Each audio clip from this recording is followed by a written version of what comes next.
ನಮಸ್ಕಾರ. Special story ಕಾರ್ಯಕ್ರಮಕ್ಕೆ ಪ್ರೀತಿಪೂರ್ವಕ ಸ್ವಾಗತ. ಇವತ್ತಿನ ಕಾಲಘಟ್ಟದಲ್ಲಿ ಯಾರಿಗೆ ಕೊರೋನಾ ಇದೆ ಅಥವಾ ಯಾರಿಗೆ ಕೋವಿಡ್-19 ಪಾಸಿಟಿವ್ ಆಗಿದೆ ಅಂಥೇಳಿ ಮೇಲ್ನೋಟಕ್ಕೆ ಗೊತ್ತಾಗಲಾಗದಂಥ ಒಂದು ಪರಿಸ್ಥಿತಿ ಉಂಟು. ಅಂದರೆ ಯಾವುದೇ ಲಕ್ಷಣಗಳು ಇಲ್ಲದಿದ್ದರೂ ಕೂಡ ಕೆಲವರಿಗೆ ಕೊರೋನಾ ಅಥವಾ ಕೋವಿಡ್-19 ಪಾಸಿಟಿವ್ ಆಗುವಂಥ ಸಾಧ್ಯತೆ ಉಂಟು. ಮತ್ತೊಂದು ಕಡೆಯಲ್ಲಿ ಒಂದಿಷ್ಟು ಮೈಕೈ ನೋವು, ಜ್ವರ ಕೂಡ ಕೊರೋನಾ ಅಥವಾ ಕೋವಿಡ್-19 ಪಾಸಿಟಿವ್ ಆಗಿರುವಂತಹ ಅನೇಕ ಉದಾಹರಣೆಗಳು ಉಂಟು. ಹಾಗಾದರೆ ಹೀಗಿರುವಾಗ ಯಾವುದಾದರೂ ಒಂದು ಒಳ್ಳೆಯ ಔಷಧ, ಅದು ಕೂಡ ಸೈಡ್ ಇಫೆಕ್ಟ್ ಇಲ್ಲದಂತಹ ಆಯುರ್ವೇದಿಕ್ ಔಷಧ ಸಿಕ್ಕಿದರೆ ಎಷ್ಟರ ಮಟ್ಟಿಗೆ ಈ ಕೋವಿಡ್ ಮಹಾಮಾರಿಯನ್ನು ನಮ್ಮ ದೇಹದಿಂದ ಓಡಿಸಬಹುದು ಎನ್ನುವಂಥ ಪ್ರಶ್ನೆ ಬಂದಾಗ ಅದಕ್ಕೆ ಉತ್ತರ ಇದೆ ಇವತ್ತಿನ ಈ ಸ್ಪೆಷಲ್ ಸ್ಟೋರಿಯಲ್ಲಿ. ಭಾರತ ಸರ್ಕಾರದ ಆಯುಷ್ ಇಲಾಖೆ ಹಾಗೂ Central Council of Research in Ayurveda ಹಾಗೂ CCRS ಈ ಎರಡು ಸಂಸ್ಥೆಗಳು ನಡೆಸಿದಂತಹ ಸಂಶೋಧನೆಯ ಫಲದಿಂದ ಸಿಕ್ಕಿರುವಂತಹ ಹೊಸ ಔಷಧ ಕೋವಿಡ್-19 ಸೋಂಕಿತ ವ್ಯಕ್ತಿಗಳಲ್ಲಿ ಹಾಗೂ ಆಯುರ್ವೇದ ವೈದ್ಯರಲ್ಲಿ ಹೊಸ ಆಶಾಕಿರಣವನ್ನು ಉಂಟು ಮಾಡಿದೆ. ಇದನ್ನು translative health science and technology institute ಇದೆಯಲ್ಲ, ಅದರೊಟ್ಟಿಗೆ ಮಿನಿಸ್ಟರ್ ಆಫ್ ಆಯುಷ್ ಮತ್ತು ಡಿಪಾರ್ಟ್ಮೆಂಟ್ ಬಯೋಟೆಕ್ನಾಲಜಿ, ಈ ಮೂರು ಸಂಸ್ಥೆಗಳು ಸೇರಿಕೊಂಡು ಏನು ಹೇಳ್ತಾ ಅಂತ ಹೇಳಿದ್ರೆ, ಕೋವಿಡ್ ವೈರಸ್ಸಿನ ಲೋಡ್ ಹೇಳ್ತಲ್ಲ, ಅದು ವೈರಸ್ ಲೋಡ್ ಹೇಳ್ತಾರೆ, ಅದನ್ನು ಕಮ್ಮಿ ಮಾಡ್ತದೆ. ಅದು ಕಮ್ಮಿ ಆದ ವೇಳೆ ಮತ್ತೆ ನಮಗೆ ದೊಡ್ಡ ಸಂಗತಿ ಇಲ್ಲ, ಕೋವಿಡಿಂದ ಹೊರಗೆ ಬರಲಿಕ್ಕೆ ಸುಲಭವಾಗ್ತದೆ. ಇದೆಲ್ಲ ಈ ಸಂಸ್ಥೆಗಳು ಹೇಳಿದಂತೆ ವಿಚಾರಗಳು. ಈಗಾಗಲೇ ವಿವಿಧ ರಾಜ್ಯಗಳಲ್ಲಿ ಆಯುಷ್ 64 ಆಯುರ್ವೇದ ಔಷಧ ಬಳಕೆಯಲ್ಲಿದ್ದು, ಕರ್ನಾಟಕದಲ್ಲಿ ಆಯುಷ್ 64 ಮಾತ್ರೆಗಳ ಉತ್ಪಾದನೆಗೆ ಅನುಮತಿ ಸಿಕ್ಕಿದೆ. ಇಡೀ ರಾಷ್ಟ್ರದಲ್ಲಿ 9 ಕಂಪನಿಗಳಿಗೆ ಮಾತ್ರ ಈ ಔಷಧ ಉತ್ಪಾದನೆಯ ಲೈಸೆನ್ಸ್ ಸಿಕ್ಕಿದ್ದು, ಅದರಲ್ಲಿ ನಮ್ಮ ರಾಜ್ಯದ ಪ್ರಖ್ಯಾತ ಆಯುರ್ವೇದ ಉತ್ಪನ್ನಗಳ ಸಂಸ್ಥೆ SDP ರೆಮಿಡೀಸ್ ಹಾಗೂ ರಿಸರ್ಚ್ ಸೆಂಟರ್ ಇದು ಒಂದು ಎಂದು ಹೇಳಲು ಹೆಮ್ಮೆಯಾಗುತ್ತಿದೆ. ಇದರಲ್ಲಿ 60 ಮಾತ್ರೆಯ ಒಂದೊಂದು ಬಾಕ್ಸ್ ಇದೆ. ಇದರ ಡೋಸ್ ಹೇಗೆಂತ ಹೇಳಿದರೆ, ಸಿಂಪ್ಟಮ್ಯಾಟಿಕ್ ಇದ್ದರೆ 2 ಮಾತ್ರೆಯಂತೆ 2 ವಾರ ತಗೊಳ್ಬೇಕು.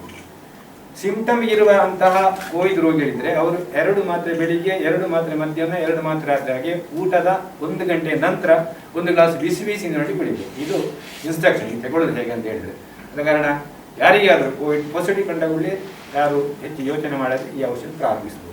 ಆಯುಷ್ 64 ಸೇವಿಸಿದ ಪರಿಣಾಮದಿಂದ ನಿರೀಕ್ಷೆಗಿಂತ ಶೀಘ್ರವಾಗಿ ಗುಣಮುಖರಾಗಿರುವುದು ವೈದ್ಯರಲ್ಲಿ ಆಶಾದಾಯಕ ಬೆಳವಣಿಗೆಯನ್ನು ಮೂಡಿಸಿದೆ. ಅಷ್ಟೇ ಅಲ್ಲ, ಆಯುಷ್ 64 ಔಷಧ ಸೇವಿಸಿದವರು ನಿದ್ರಾಹೀನತೆ, ಮಾನಸಿಕ ಒತ್ತಡ, ಆತಂಕ, ಆಯಾಸ, ಸಾಮಾನ್ಯ ಅನಾರೋಗ್ಯದಿಂದ ಕೂಡ ಮುಕ್ತಿಗೊಂಡು ಲವಲವಿಕೆಯಿಂದ ಕಂಗೊಳಿಸಿರುವುದನ್ನು ವೈದ್ಯರೇ ಸಾಬೀತುಪಡಿಸಿದ್ದಾರೆ. ಯಾವುದೇ ರೋಗದ ಲಕ್ಷಣಗಳು ಇಲ್ಲದಂಥ ಕೋವಿಡ್-19 ವ್ಯಕ್ತಿಗಳು 2 ಮಾತ್ರೆಯಂತೆ ದಿನಕ್ಕೆ 2 ಸಲ 20 ದಿನ ಮತ್ತು ಪ್ರತಿದಿನ ಆಹಾರ ಸೇವಿಸಿದ 1 ಗಂಟೆಯ ನಂತರ ನೀರಿನೊಂದಿಗೆ ಸೇವಿಸಬೇಕು. 2 ಮಾತ್ರೆ ಬೆಳಿಗ್ಗೆ, 2 ಮಾತ್ರೆ ಮಧ್ಯಾಹ್ನ, 2 ಮಾತ್ರೆ ರಾತ್ರಿ, ಊಟದ 1 ಗಂಟೆ ನಂತರ 1 ಗ್ಲಾಸ್ ಬಿಸಿ ನೀರಲ್ಲಿ ಕುಡಿಬೇಕು. ಇದು ಇನ್ಸ್ಟ್ರಕ್ಷನ್ ತಗೊಳ್ಳೋದು ಹೇಗೆ ಅಂತ ಹೇಳಿದ್ರೆ, ಅದ ಕಾರಣ ಯಾರಿಗಾದರೂ ಕೋವಿಡ್ ಪಾಸಿಟಿವ್ ಕಂಡಾಗಲೇ ಯಾರು ಹೆಚ್ಚು ಯೋಚನೆ ಮಾಡದೆ ಈ ಔಷಧ ಪ್ರಾರಂಭಿಸಬೇಕು. ಕೋವಿಡ್-19 ಸಾಮಾನ್ಯ ಲಕ್ಷಣಗಳಿರುವಂಥ ಜನರು 2 ಮಾತ್ರೆಯಂತೆ ದಿನಕ್ಕೆ 3 ಸಲ 20 ದಿನ ಆಹಾರ ಸೇವಿಸಿದ 1 ಗಂಟೆ ನಂತರ ನೀರಿನೊಂದಿಗೆ ಸೇವಿಸಬೇಕು. ಇನ್ನು ರಕ್ತೊತ್ತಡ, ಮಧುಮೇಹ, ಹೃದಯ ಸಂಬಂಧಿ ಕಾಯಿಲೆಗಳಿಗೆ ಅಗತ್ಯವಿರುವ ಔಷಧದೊಂದಿಗೆ ಆಯುಷ್ 64 ಮಾತ್ರೆಗಳನ್ನು ತೆಗೆದುಕೊಳ್ಳಬಹುದು ಎಂದು ವೈದ್ಯರು ಹೇಳುತ್ತಾರೆ. ಆಯುಷ್ 64 ಎಂಬ ಹೊಸ ಉತ್ಪನ್ನವನ್ನು ನಾವು ಮಾರುಕಟ್ಟೆಗೆ ಬಿಡುಗಡೆ ಮಾಡಿದ್ದೇವೆ. SDP remedies and research centre Puttur ಇಲ್ಲಿ ತಯಾರಾಗುವುದು. ಇದು ಮೈಲ್ಡ್ ಟು ಮಾಡರೇಟ್ ಮತ್ತು ಎಸಿಂಪ್ಟಮ್ಯಾಟಿಕ್ ಕೋವಿಡ್ ಕೇಸ್ಗಳಲ್ಲಿ ತುಂಬ ಉಪಯೋಗಕಾರಿ ಅಂತ ಹೇಳಿಕೊಂಡು ಕೇಂದ್ರ ಸರ್ಕಾರದ ಮಿನಿಸ್ಟ್ರಿ ಆಫ್ ಆಯುಷ್ ನಲ್ಲಿರುವ CCRS ಎನ್ನುವಂಥ ಒಂದು ರಿಸರ್ಚ್ ಸಂಸ್ಥೆ ಇದನ್ನು ಕ್ಲಿನಿಕಲ್ ಟ್ರಯಲ್ ಎಲ್ಲ ಮಾಡಿ ಹಲವಾರು ಮೆಡಿಕಲ್ ಕಾಲೇಜುಗಳಲ್ಲಿ ಪೇಷಂಟ್ಗಳ ಮೇಲೆ ಪ್ರಯೋಗ ಮಾಡಿ ಎಲ್ಲದರ ಪೂರಕ ರಿಪೋರ್ಟ್ ಬಂದ ನಂತರ ಇದನ್ನು ಮಾರುಕಟ್ಟೆಗೆ ಬಿಡುಗಡೆ ಮಾಡಿದೆ. ಇದನ್ನು ಇಡೀ ದೇಶದಲ್ಲಿ ಸುಮಾರು 11 ಕಂಪನಿಗಳು ನಮ್ಮನ್ನು ಸೇರಿ ಇದನ್ನು ತಯಾರು ಮಾಡುವ ಲೈಸೆನ್ಸನ್ನು ಪಡ್ಕೊಂಡಿರ್ತಾರೆ ಕೇಂದ್ರ ಸರ್ಕಾರದಿಂದ. ಅದು ನಮ್ಮ ಯೋಗ್ಯತೆ ನೋಡಿಕೊಂಡು, ನಮ್ಮ ಈ ಪ್ರೊಡಕ್ಷನ್ ಕೆಪಾಸಿಟಿ ಮತ್ತು ಎಲ್ಲ ನೋಡಿಕೊಂಡು ಕೊಡುವಂಥದ್ದು. ಕರ್ನಾಟಕದಿಂದ ಈಗ ಇಷ್ಟರವರೆಗೆ SDP remedies and research centre ಒಂದೇ ಕಂಪನಿಗೆ ಲೈಸೆನ್ಸ್ ಆಗಿರೋದು. ಇದನ್ನು ನಾವು ಮಾರುಕಟ್ಟೆಗೆ ಬಿಡುಗಡೆ ಮಾಡಿರ್ತೇವೆ. ಇದರ ಮಾರುಕಟ್ಟೆದಾರರು ಪೂರ್ತಿ ನಮ್ಮ ಜವಾಬ್ದಾರಿಯಾಗಿರ್ತದೆ. 60 ಮಾತ್ರೆಗೆ 480 ರೂಪಾಯಿ ಇರ್ತದೆ. ಇದನ್ನು ಎಲ್ಲರೂ ಪಡ್ಕೊಂಡು ನಾವು ಈ ಕೋವಿಡ್ ವಿರುದ್ಧದ ಹೋರಾಟವನ್ನು ಆಯುರ್ವೇದದ ಮುಖಾಂತರ ಯಾವುದೇ ಸೈಡ್ ಎಫೆಕ್ಟ್ ಇಲ್ಲದೆ ಗೆಲ್ಲುವಂಥ ಕಾರ್ಯ ಪ್ರಾರಂಭವಾಗಲಿ ಎಂದು ನಾವು ಹಾರೈಸಿದ್ದೇವೆ. ಆಯುಷ್ 64 ಮಾತ್ರೆ ಕೋವಿಡ್-19 ಲಕ್ಷಣಗಳಿಲ್ಲದ ಅಥವಾ ಸಣ್ಣ ಮಟ್ಟಿಗಿನ ಲಕ್ಷಣ ಇರುವಂಥ ವ್ಯಕ್ತಿಗಳ ಪಾಲಿಗೆ ರಾಮಬಾಣವಾಗಿದ್ದು, ಕರ್ನಾಟಕದ ಸುಪ್ರಸಿದ್ಧ ಆಯುರ್ವೇದ ಉತ್ಪನ್ನಗಳ ತಯಾರಿಕಾ ಸಂಸ್ಥೆ STP ಆಯುರ್ವೇದ ಹಾಗೂ ಇದರ ಮುಖ್ಯಸ್ಥರಾದ ಡಾಕ್ಟರ್ ಹರಿಕೃಷ್ಣ ಪಾಣಾಜೆ ಮತ್ತು ಆಯುರ್ವೇದ ಉತ್ಪನ್ನಗಳ ರಕಂ ಹಾಗೂ BD ಮಾರಾಟ ಸಂಸ್ಥೆ ವಿವೇಕ್ ಟ್ರೇಡರ್ಸ್ ಹಾಗೂ ಆಯುರ್ ವಿವೇಕ್ ಮಾರುಕಟ್ಟೆಗೆ ತಂದಿದೆ ಎಂದು ಸಂಸ್ಥೆಯ ಪ್ರವರ್ತಕರಾಗಿರುವಂಥ ಮಂಗಲ್ಪಾಡಿ ನರೇಶ್ ಶೆಣೆ ತಿಳಿಸಿದ್ದಾರೆ. ಕೋವಿಡ್ 2ನೇ ಅಲೆಯ ಒಂದು ಉನ್ನತ ಹಂತದಲ್ಲಿ ನಾವೆಲ್ಲ ಇದ್ದೇವೆ. ಸಾಮಾನ್ಯವಾಗಿ ಎಷ್ಟೋ ಜನರು ಈ ತೊಂದರೆಯಿಂದಾಗಿ ಬಳಲುತ್ತಾ ಇದ್ದಾರೆ. ಆಯುಷ್ 64 ಎಂಬಂತಹ ಒಂದು ವಿಶೇಷವಾದಂಥ ಮಾತ್ರೆಯನ್ನು ನಮ್ಮ ಭಾರತ ಸರ್ಕಾರದ ಹಲವಾರು ಸಂಶೋಧನೆಗಳ ಮೂಲಕ ತಯಾರಿಸಲ್ಪಟ್ಟಿದೆ. ಅದನ್ನು ನಮ್ಮ SDP ರೆಮಿಡೀಸ್ ಆ್ಯಂಡ್ ರಿಸರ್ಚ್ ಸೆಂಟರ್ನಲ್ಲಿ ಅದು ತಯಾರಾಗ್ತಾ ಇದೆ. ಸಾಮಾನ್ಯವಾಗಿ ಕೋವಿಡಿಗೆ ಒಂದು ಔಷಧಿ ಇದೆ ಅಂತ ಹೇಳಿದರೆ ಅದು ಈಗ ತಪ್ಪಾಗಿ ಕಾಣಬಹುದು. ಆದರೆ 9 ಬೃಹತ್ ಸಂಸ್ಥೆಗಳಿಂದ, ಅಂದರೆ ಅದು ವೈದ್ಯಕೀಯ ಸಂಸ್ಥೆಗಳಿಂದ ಪರಿಶೀಲಿಸಲ್ಪಟ್ಟು ಸಂಶೋಧಿಸಲ್ಪಟ್ಟು ಹೊರಗೆ ಬಂದಂತಹ ಔಷಧಿ ಈ ಆಯುಷ್ 64 ಆಗಿದೆ. ಅದರ ಎಲ್ಲ ವಿವರಗಳು ಈ ರಿಸರ್ಚ್ ಪೇಪರ್ಗಳಲ್ಲಿ ಇದೆ. ಅದನ್ನು ನಮ್ಮ CCRAS ಅಂದರೆ Central Council of Research in Ayurveda Science, ಅದರ ಒಟ್ಟಿಗೆ NRDC ಅಂದರೆ ನ್ಯಾಷನಲ್ ರಿಸರ್ಚ್ ಡೆವಲಪ್ಮೆಂಟ್ ಕಾರ್ಪೊರೇಷನ್, ಈ 2 ಸಂಸ್ಥೆಗಳು ಇದರ ಬಗ್ಗೆ ಒಂದು ಮುಖ್ಯ ಪಾತ್ರವನ್ನು ವಹಿಸಿ ಈ ಔಷಧಿ ಎಷ್ಟು ಪ್ರಭಾವಿತವಾಗಿದೆ, ಕೋವಿಡ್ನಲ್ಲಿ ಎಷ್ಟು ಪ್ರಭಾವಶಾಲಿ ಎಂಬುದನ್ನು ಅವರು ತನ್ನ ರಿಸರ್ಚ್ ಪೇಪರ್ಗಳಲ್ಲಿ ಹೊರಗೆ ಹಾಕಿದ್ದಾರೆ. ನಾನು ನಿಮಗೆ ಹೇಳೋದಿದ್ದರೆ, ಸಾಮಾನ್ಯ ಈ ಔಷಧಿಯನ್ನು 9 ದೊಡ್ಡ ಮೆಡಿಕಲ್ ಕಾಲೇಜುಗಳಲ್ಲಿ ಪರಿಶೋಧಿಸಲ್ಪಟ್ಟಿದೆ. ಅವು ಯಾವುಗಳಂತ ಹೇಳಿದರೆ Kings George medical university Lucknow, Datta mega institute of medical science Vadra, Mumbai municipal corporation Covid care centre Mumbai, AIIMS Jodhpur, George Guru Govind Singh government medical college Jamnagar, government medical college Nagpur, ಇಷ್ಟೆಲ್ಲ ಸಂಸ್ಥೆಗಳು. ಇದಲ್ಲದೆ ಡೆಲ್ಲಿಯ 2 ಆಯುರ್ವೇದಿಕ್ ವಿದ್ಯಾಸಂಸ್ಥೆಗಳಲ್ಲಿ ಸಹ ಈ ಔಷಧಿ ಆಯುಷ್ 64ನ ಬಗ್ಗೆ ಪರಿಶೋಧಿಸಲ್ಪಟ್ಟಿದೆ ಹಾಗೂ ಇದರ ಮಹತ್ವದ ಬಗ್ಗೆ ವಿವರಿಸಲ್ಪಟ್ಟಿದೆ. ನಾನು ಈಗಾಗಲೇ ಹೇಳಿದೆ, CCRAS Central Council for Research in Ayurveda Science ಮತ್ತು NRDC ಇವುಗಳೊಟ್ಟಿಗೆ DSMB ಅಂದರೆ Data and Safety Monitoring Board ಅಂತ ಹೇಳಿ ಒಂದಿದೆ. ಅಂದರೆ ಕೇವಲ ಒಂದು ಸಂಸ್ಥೆ ಅಲ್ಲ, ಈ 3 ಸಂಸ್ಥೆಗಳು ಇದರ ಒಟ್ಟಿಗೆ ನಿಮಗೆಲ್ಲ ಗೊತ್ತಿದೆ ICMR ಅಂತ, ಅದರಲ್ಲಿ ಫಾರ್ಮರ್ ಡೆಪ್ಯೂಟಿ ಡೈರೆಕ್ಟರ್ ಆದಂತಹ ಡಾಕ್ಟರ್ ನಂದಿನಿ K. ಕುಮಾರ್ ಅವರ ನೇತೃತ್ವದಲ್ಲಿ ಈ ಎಲ್ಲ ಪೇಪರುಗಳ ಪರಿಶೀಲನೆಯಾಗಿ ಆಯುಷ್ 64 ಎಂಬಂತಹ ಮಾತ್ರೆಯು ಕೋವಿಡ್-19ನಲ್ಲಿ ಪ್ರಭಾವಶಾಲಿಯಾಗಿ ಪ್ರಯೋಜನ ಆಗ್ತದೆ ಎಂಬುದಾಗಿ ಪ್ರೂವ್ ಆಗಿದೆ, ಅಥವಾ ಅದು ಪ್ರಯೋಗ ಸಾಬೀತಾಗಿದೆ.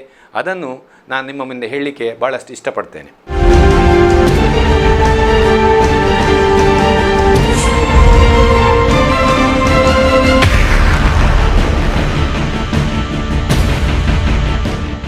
ಸಾಮಾನ್ಯವಾಗಿ ಈ ಔಷಧಿ ಹೇಗೆ ಪ್ರಯೋಜನ ಆಗಿದೆ ಎಂಬುದಾಗಿ ಹೇಳುವುದಾದರೆ, ಇದು ಅವರದೇ ರಿಸರ್ಚ್ ಪೇಪರ್ನ ಒಂದಷ್ಟು ವಿಷಯಗಳು ನಾನು ನಿಮ್ಮ ಮುಂದೆ ಇಡ್ತಾ ಇದ್ದೇನೆ. ಆಯುಷ್ 64 ತಯಾರಿಸಿದರೆ ಅದನ್ನು ಸೇವಿಸಿದರೆ ಕೋವಿಡ್ ಲಕ್ಷಣಗಳಿಂದ ಗುಣವಾಗಬಹುದು, ಬೇಗನೆ ಆಸ್ಪತ್ರೆಯಿಂದ ಡಿಸ್ಚಾರ್ಜ್ ಆಗಬಹುದು, ಯಾವುದೇ ಅಡ್ಡ ಪರಿಣಾಮಗಳಿಲ್ಲದೆ ಕೋವಿಡಿಂದ ನಾವು ಹೊರಗೆ ಬರಬಹುದು. ಅದಲ್ಲದೆ ಶರೀರ ನಿತ್ರಾಣ ಅಥವಾ ಆತಂಕ, ನಿದ್ರಾಹೀನತೆ ಇವುಗಳಿಂದ ಬಳಲುತ್ತಿದ್ದವರೆಲ್ಲ ಬಹಳಷ್ಟು ಬೇಗನೆ ಈ ಆಯುಷ್ 64ನ ಸೇವಿಸುವ ಮೂಲಕ ಉತ್ತಮ ಹಂತಕ್ಕೆ ಬರ್ತಾರೆ ಎಂಬುದಾಗಿ ಈ ವಿದ್ಯಾಸಂಸ್ಥೆಗಳು ಅಥವಾ ಈ ರಿಸರ್ಚ್ ಮಾಡುವಂತಹ ದೊಡ್ಡ ಮಟ್ಟದ ಸಂಸ್ಥೆಗಳು ನಮಗೆ ಈ ರಿಸರ್ಚ್ ಪೇಪರ್ಗಳಲ್ಲಿ ಹೇಳಲ್ಪಟ್ಟಿದೆ. ಈ ರಿಸರ್ಚ್ ಹೇಳುವಾಗ ಬೇರೆ ಬೇರೆ ವಿಧದ ರಿಸರ್ಚ್ಗಳು ಕಂಡುಬರ್ತದೆ. ಇನ್ ಸಿಲ್ಕೋ ಮೊಲೆಕ್ಯುಲರ್ ಡಾಕಿಂಗ್ ಸ್ಟಡಿ ಅಂತ ಒಂದು ವಿಭಾಗ ಇದೆ. ಅದನ್ನು ICMR ಮತ್ತು NIN ಅಂದರೆ national institute of nutrition Hyderabad ಇವುಗಳ ಸಹಯೋಗದಿಂದ ಮಾಡಲ್ಪಟ್ಟಿದೆ. ಇವರು ಏನು ಹೇಳ್ತೀನಿ ಅಂತ ಹೇಳಿದರೆ, ಇದರಲ್ಲಿರುವಂಥ 36 ಆ್ಯಕ್ಟಿವ್ ಕಾಂಪೌಂಡ್ಸ್ಗಳಿದೆಯಲ್ಲ ಅದರಲ್ಲಿ 35 ಸಹ ಬಹಳಷ್ಟು ಪ್ರಯೋಜನಕಾರಿಯಾಗಿ ಕೆಲಸ ಮಾಡಿ ಈ ಕೋವಿಡ್-19 ದೂರ ಮಾಡಲು ಉತ್ತಮವಾಗಿದೆ ಎಂಬುದಾಗಿ ಈ ರಿಸರ್ಚ್ ಪೇಪರು ಹೇಳ್ತದೆ. ಇನ್ನೊಂದು ಸ್ಟಡಿ ಹೇಳೋದಾದರೆ ಇನ್ ವಿಟ್ರೋ ಸ್ಟಡಿ ಅಂತ ಹೇಳ್ತಾರೆ. ಅದನ್ನು 3 ಸಂಸ್ಥೆಗಳು ಅದನ್ನು ಮಾಡಿದೆ. ಅದು ಯಾವುದಂತ ಹೇಳಿದ್ರೆ translative health science and technology institute, ministry of AYUSH, deputy department of biotechnology. ಈ 3 ಸಂಸ್ಥೆಗಳು ಒಟ್ಟು ಸೇರಿಕೊಂಡು ಒಂದು ವಿಷಯವನ್ನು ಹೊರಹಾಕ್ತದೆ. ಅದು ಏನು ಅಂತ ಹೇಳಿದರೆ ಕೋವಿಡ್ ವೈರಾಣುವಿನ ಲೋಡ್ ಯಾರ ಮೇಲೆ ಉಂಟಾಗಿದೋ ಅದು ಕಮ್ಮಿ ಮಾಡುತ್ತೆ ಅಂತೇಳಿ. ನಮಗೆ ಬೇಕಾದ್ದೇ ಅದು ಯಾವಾಗ ವೈರಾಣು ಅಥವಾ ವೈರಸ್ ಲೋಡು ಒಬ್ಬನ ಶರೀರದಲ್ಲಿ ಕಮ್ಮಿ ಆಗ್ತದೋ ಆವಾಗ ಕೋವಿಡ್ ಅವನಿಂದ ವ್ಯಾಧಿ ಹೊರಗೆ ಹೋಯ್ತು ಲೆಕ್ಕ.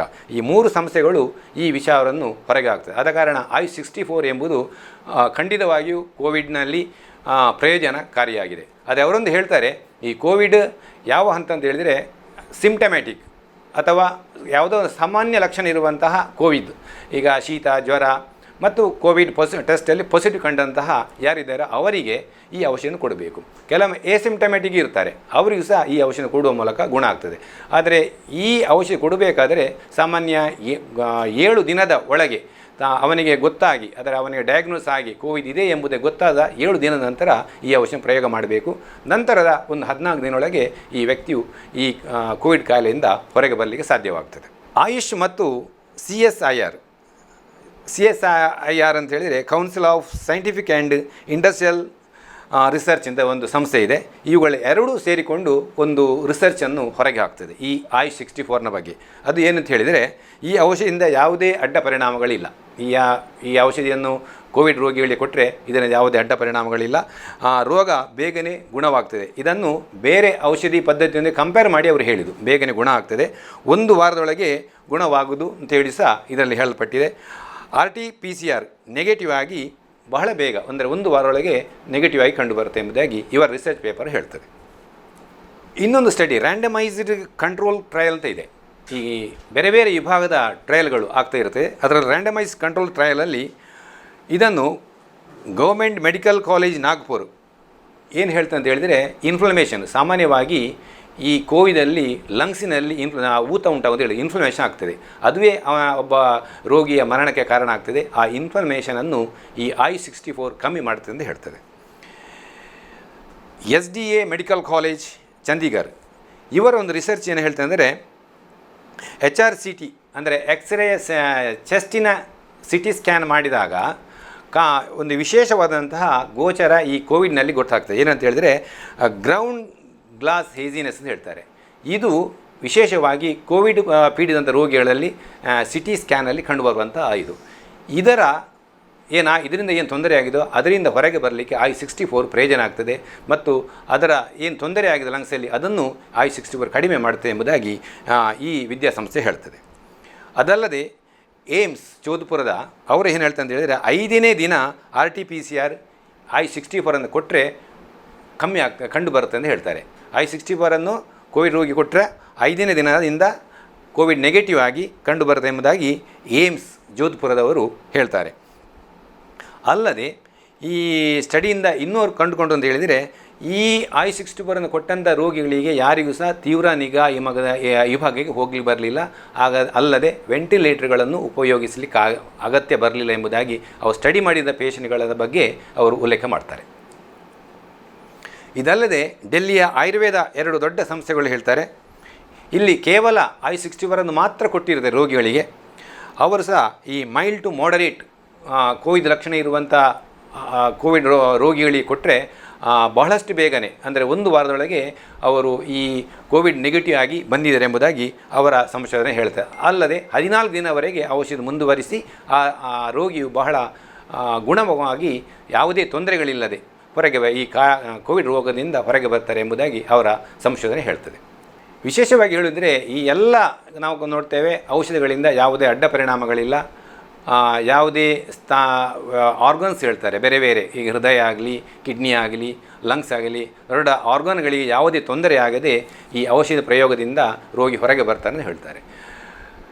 ಈ ರೋಗಿ ಕೋವಿಡ್-19ನ ಪೀಡಿದಂಥ ರೋಗಿಗೆ ಔಷಧಿ ಕೊಡಬೇಕಾದರೆ ಅವರು ಕೋವಿಡ್ ಪಾಸಿಟಿವ್ ಟೆಸ್ಟನ್ನು ಮಾಡಿ 7 ದಿನಗಳೊಳಗೆ ಈ ಔಷಧಿ ಸೇವಿಸಬೇಕಾಗ್ತದೆ. ಸಿಂಪ್ಟಮ್ಯಾಟಿಕ್ ಇರುವಂತಹ ಎಲ್ಲ ರೋಗಿಗಳು ಸಹ ಈ ಔಷಧಿಯನ್ನು ಬೆಳಿಗ್ಗೆ 2 ಮಧ್ಯಾಹ್ನ 2 ರಾತ್ರಿಯಂತೆ 20 ದಿನವರೆಗೆ ಸೇವಿಸಬೇಕು. ಎಸಿಂಪ್ಟಮ್ ಇರುವಂಥ ರೋಗಿ ಇದ್ದರೆ ಅವರು ಬೆಳಿಗ್ಗೆ 2 ಮಾತ್ರೆ ರಾತ್ರಿ 2 ಮಾತ್ರೆ ಅಂತ 14 ದಿನ ಸೇವಿಸಬೇಕು. ಆದರೆ ಈ ಎಲ್ಲ ಔಷಧಿಗಳನ್ನು ಸಹ ವೈದ್ಯರ ಒಂದು ವಿವೇಚನೆಗೆ ಅಥವಾ ವೈದ್ಯರ ಮೇಲ್ವಿಚಾರಣೆಯಲ್ಲಿ ಸೇವಿಸಬೇಕು. ಅಲ್ಲದೆ ಕೋವಿಡ್ ನಿಯಮಾವಳಿಗಳನ್ನು ಖಂಡಿತವಾಗಿ ಇದರೊಂದಿಗೆ ಪಾಲಿಸಬೇಕು. ಕೇವಲ ಅವರಾಗಿ ಹೋಗಿ ತೆಗೆದುಕೊಂಡು ಬರುವುದು ಮಾಡದೆ ಅವರವರ ಕುಟುಂಬ ವೈದ್ಯರನ್ನು ಸಂಪರ್ಕಿಸಿ ಆ ಮೂಲಕ ಅಥವಾ ಯಾರು ಆ ರೋಗಿಯನ್ನು ಚಿಕಿತ್ಸೆ ಮಾಡ್ತಾರೋ ಅವರ ಅನುಮತಿ ಮೇರೆಗೆ ಈ ಔಷಧಿ ಸೇವಿಸಬೇಕು ಮತ್ತು ಡಾಕ್ಟರ್ ಸೂಪರ್ವೈಸನ್ಗಳಲ್ಲಿ ಮಾತ್ರ ಇದನ್ನು ಉಪಯೋಗಿಸಬೇಕು ಎಂಬುದಾಗಿ ನಾನು ಹೇಳಲಿಕ್ಕೆ ಇಷ್ಟಪಡ್ತೇನೆ.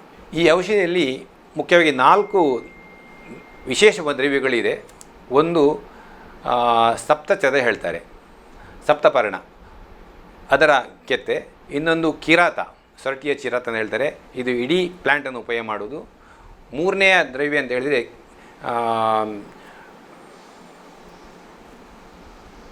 ಕಟುಕರೋಹಿಣಿ. ಮತ್ತೊಂದು ಗಜ್ಜುಗ ಅಂತ ಹೇಳ್ತಾರೆ, ಅಂದರೆ ಕುಬೇರಾಕ್ಷದ ಬೀಜ. ಬೀಜದ ಅದರ ಒಳಗಿನ ಅಂಶವನ್ನು ಇದಕ್ಕೆ ಮಿಕ್ಸ್ ಮಾಡಿ ಗ್ರೈಂಡ್ ಮಾಡಿ ಕಾನ್ಸಂಟ್ರೇಟ್ ಮಾಡಿ ಅರೆದು ಈ ಮಾತ್ರೆಯನ್ನು ಮಾಡಲಾಗ್ತದೆ. ವಿಶೇಷವಾಗಿ ಇದು ಜ್ವರದಲ್ಲಿ ಬಹಳಷ್ಟು ಪ್ರಯೋಜನಕಾರಿ ಎಂಬುದು ಹೇಳಿದೆ. ಆದರೆ ಈ ದೊಡ್ಡ ಸಂಶೋಧನೆ ಮೂಲಕ ಇದು ಕೋವಿಡ್ ಮೇಲೆ ಅತ್ಯುತ್ತಮವಾದಂತಹ ಪ್ರಯೋಜನಕಾರಿ ಎಂಬುದಾಗಿ ಈ ರಿಸರ್ಚ್ ಪೇಪರನ್ನು ನಾನು ನೋಡಿ ಇವತ್ತು ಹೇಳ್ತಾ ಇದ್ದೇನೆ. ಆಯುಷ್ 64 ಎಲ್ಲಿ ತಯಾರಾಗತ್ತೆ, ಹೇಗೆ ತಯಾರಾಗುತ್ತೆ, ಇದನ್ನು ತಯಾರಿಸುವವರು ಯಾರು ಮತ್ತು ಇದನ್ನು ಯಾರು ಮಾರುಕಟ್ಟೆಗೆ ಬಿಡುಗಡೆ ಮಾಡ್ತಾ ಇದ್ದಾರೆ, ಎಲ್ಲ ವಿಷಯಗಳು ಇವತ್ತು ನೀವು ತಿಳಿದುಕೊಂಡ್ರಿ. ನಮ್ಮ ಉದ್ದೇಶ ಇಷ್ಟೇ, ನಾವೆಲ್ಲರೂ ಕೊರೋನಾದ ವಿರುದ್ಧ ಜಯ ಸಾಧಿಸಲೇಬೇಕು, ಕೊರೋನಾವನ್ನು ಗೆಲ್ಲಲೇಬೇಕು. ಕೋವಿಡ್-19 ಪಾಸಿಟಿವ್ ಆಗಿರುವವರು ಕೂಡ ಒಂದಿಷ್ಟು ಎಚ್ಚರಿಕೆಯಿಂದ ಇರುವ ಮೂಲಕ, ಮುಂಜಾಗ್ರತೆಯ ಕ್ರಮಗಳನ್ನು ಅನುಸರಿಸುವ ಮೂಲಕ ಈ ಒಂದು ಮಹಾ ಸಮರದಲ್ಲಿ ಗೆಲ್ಲೋಣ. ಅದೇ ರೀತಿಯಲ್ಲಿ ಕೋವಿಡ್-19 ನಮ್ಮ ಹತ್ತಿರಕ್ಕೆ ಸುಳಿಯದಂತೆ ಕೂಡ ನಾವು ಎಚ್ಚರಿಕೆಯನ್ನು ವಹಿಸಿಕೊಳ್ಳಬೇಕಾದಂಥ ಅಗತ್ಯ ಇದೆ. ಒಂದೇ ಉದ್ದೇಶ, ಸ್ಟೇ ಹೋಮ್, ಸ್ಟೇ ಸೇಫ್.